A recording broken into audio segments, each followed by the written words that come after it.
L'amphi principal de l'école supérieure de commerce de Yaoundé, en abrégé Subdeco, a eu le privilège d'accueillir ce mercredi 5 février la première édition du Student Entrepreneurship and Innovation Programme.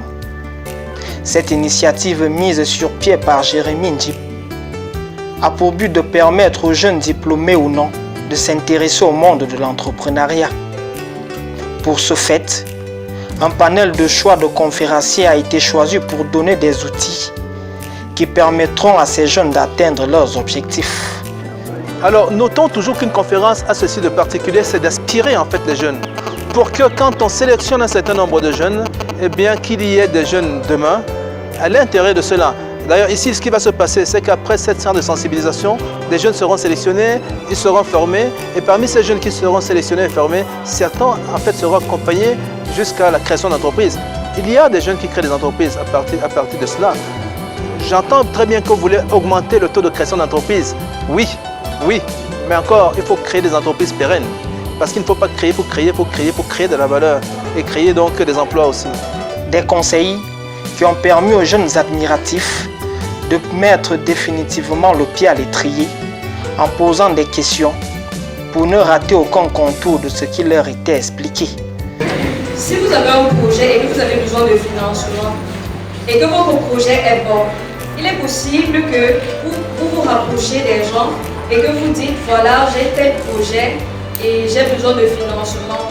Et la personne sera susceptible d'avoir 15% de part de l'entreprise pour vous accorder le financement. Mais dans le cas où vous n'avez rien et que tout le monde vers qui vous allez voir pour demander un financement prend une part de l'entreprise, à la fin vous allez vous retrouver avec quoi? Vu que vous aurez donné toutes les parts pour le financement, vous n'aurez qu'été un porteur de projet, que vous n'aurez plus rien de votre entreprise. C'est pas ce qu'on va faire. Ce que j'aimerais savoir, c'est que je peux avoir mon idée et peut-être même le financement. Mais alors, est-ce que j'ai une formation pour gérer mon programme?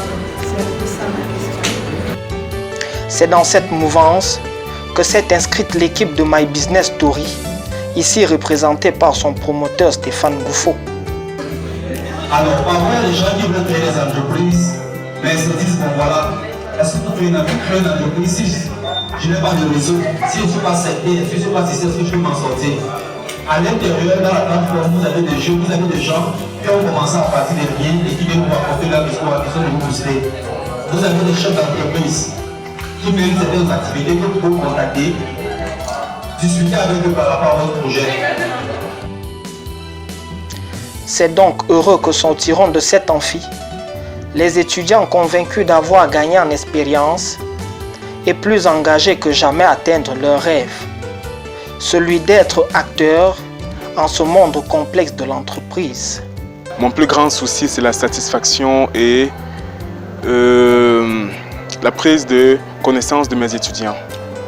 Dans cet événement, je crois bien, ça permet qu'ils puissent s'intégrer dans le monde professionnel et d'avoir une certaine connaissance. Au fond, je voyais l'entrepreneuriat comme un truc inimaginable, un peu éloigné, que je ne pouvais pas atteindre. Je pensais que c'était pour les autres et pas pour moi.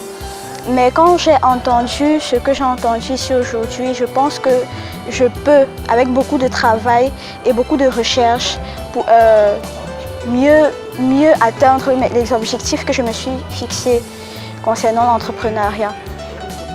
Pour cette première sortie, on pourra donc affirmer sans risque que ce coup d'essai a été un coup de maître.